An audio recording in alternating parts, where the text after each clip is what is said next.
Assalamualaikum warahmatullahi wabarakatuh. Wilujeng sonten. Bapak sinareng ibu anu kusim kuring dipihormat.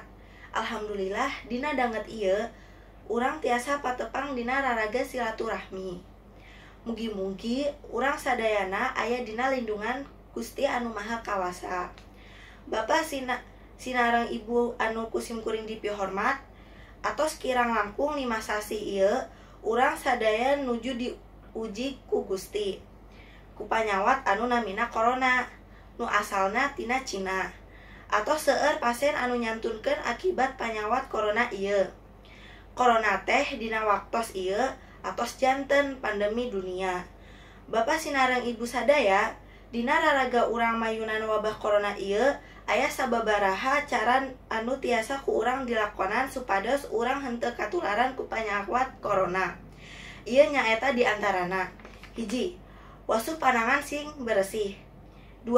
Ulah hilap nganggo masker. 3. Teras salira haneut diparios. 4. Awas ulah ruang riung. 5. Ngusap rarai ku panangan anu bersih. 6. Cicing di bumi teu kenging angkat-angkatan.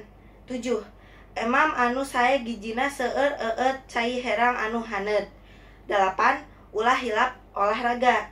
Sareng anu paling penting, ulah hilap ngadoakeun ka Gusti anu Maha Agung sehingga anjeunna dijaga perlindungan.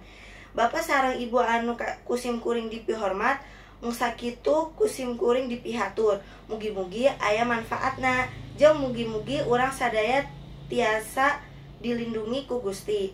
Hatur nuhun. Assalamualaikum warahmatullahi wabarakatuh.